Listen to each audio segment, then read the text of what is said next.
So Kimi Raikkonen is one of, if not the most popular drivers on the grid. His one-word answers, the longevity in the sport, the no BS attitude, and, you know, the forced memes. Something about a steering wheel and not having a drink. But he's also a driver who knows how to score a deal. Well, at least his manager does, and that's something I covered before with the How Schumacher Left Ferrari video I did whenever. Basically, his manager Dave Robertson managed to play Ron Dennis and Jean Todt so hard that Kimi got a mega money deal at Ferrari and a world championship in the space of 12 months. What if I was to tell you that Kimi Raikkonen managed to score a deal so big it pretty much bankrupted a team? So for a bit of background, at the end of 2005, Ron Dennis signed Fernando Alonso for McLaren, and as part of the deal with Renault and Flavio Briatore, he announced it immediately. So this seriously hacked off both Raikkonen and Montoya, and mid-2006 Montoya quit F1 entirely, and Raikkonen ended up at Ferrari after some wrangling from his manager. Now it's believed, and I have to say believed, that Todd had signed a pre-contract with Raikkonen at the end of 2005, there or thereabouts. Basically, that contract was there in case Schumacher had decided enough was enough, and Luca apparently wanted Schumacher and Raikkonen as a dream team, while Todd, and to an extent Schumacher, were expecting another season of Massa and Schumacher for 2007, or, as many were hoping I'm sure, Schumacher and Valentino Rossi. Meanwhile, over at McLaren, Ron Dennis was just letting Kimi's contract expire at the end of 2006, while Schumacher's and Alonso's contracts would also expire. Dennis felt that Kimi would be too much to keep at McLaren and the loss of the West Tobacco money wouldn't cover the wages, so Dennis kept Kimi under this illusion that the contract would be extended to basically just keep him around.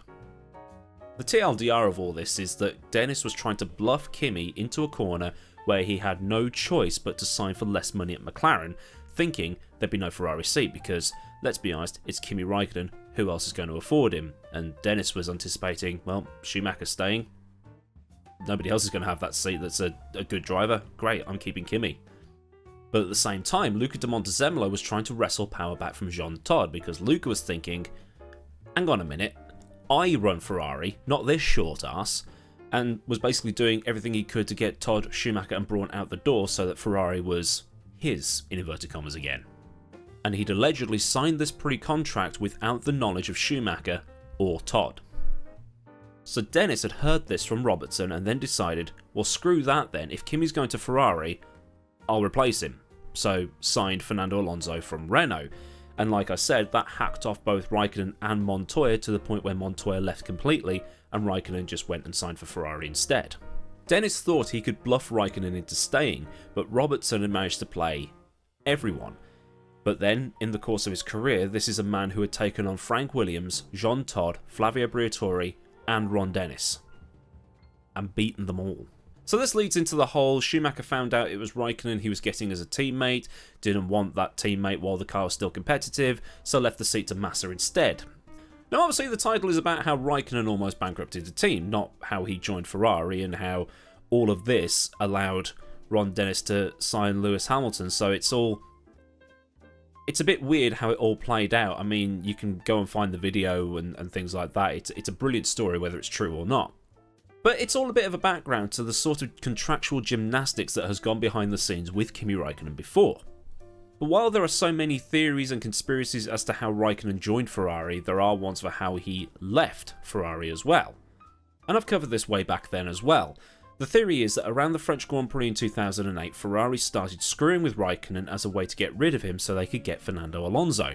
Because in 2008 there was a banking crash, and the Spanish bank Santander wanted to get Alonso in at Ferrari and then use him and Massa in South and Central America to be corporate shills so they could offset as many of the losses as possible, which pushed Raikkonen out of Formula 1 at the end of 2009 because he was born in the wrong country. So after a couple of years away from the sport, during which he did a bit of rallying, and was also, according to Finnish sports journalist, supposed to be in Dan Wheldon's car at that race in Las Vegas, but Kimi apparently didn't do the race on the basis that the car wouldn't be competitive enough, rather than the fact that it was suicidal. I mean, that race was suicidal. What was it, 32 cars running on a 1.5 mile oval?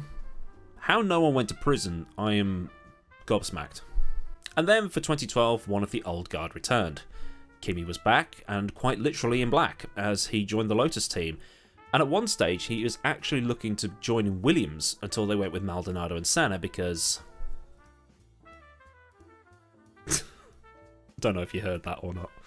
Now, I've got to make a point here that this isn't the same Lotus team that had the likes of Graham Hill, Jim Clark-Knight and Senna driving for them. This was Lino. Lotus in name only.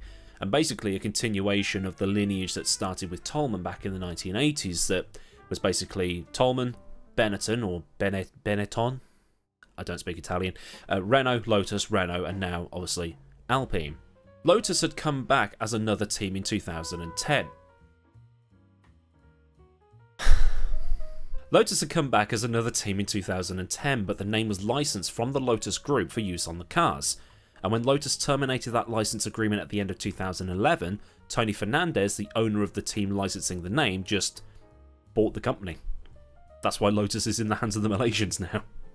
But for 2012, that team became Caterham, and the Lotus Renault Formula 1 team became just Lotus F1 team, and so hopefully you've got all that. I do apologise for what's going on outside. So this new black and gold Lotus team was owned by Jenny Capital, owned by a man called Gerard Lopez, who's a Spanish Luxembourg, which is not something you hear every day. So Jenny Capital is a financial advisory and investment firm, a bit like Dorilton Capital, who now own Williams, but Dorilton does things in a slightly different manner. The actual Lotus car company, so Colin Chapman's original company, was supposed to be involved as a sponsor, but that never happened. I don't know why, but I think the purchase by Tony Fernandez might have had something to do with it. But nevertheless, Lotus was back in Formula 1, and it was in the black and gold colours that we know and love. And Kimi Raikkonen was back. And the team was moderately successful.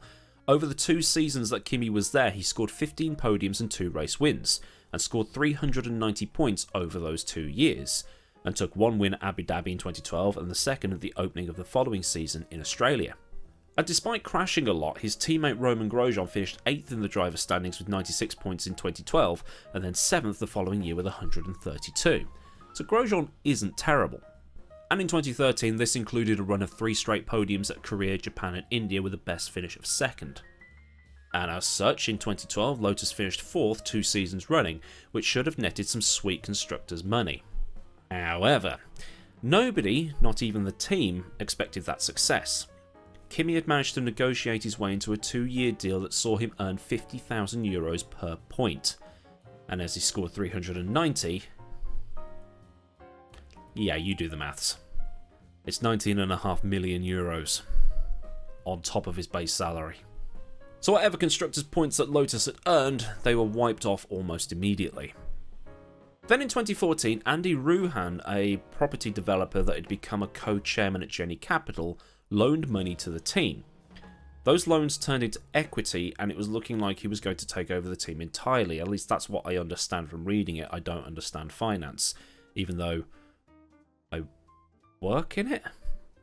Jenny then sold a 10% stake to the Russian phone company Yotafone, and Lopez left the team, along with Eric Boulier, who went to McLaren. Which, as is often the case with these stories, it leaves the team in the hands of people who have no experience with motorsport whatsoever.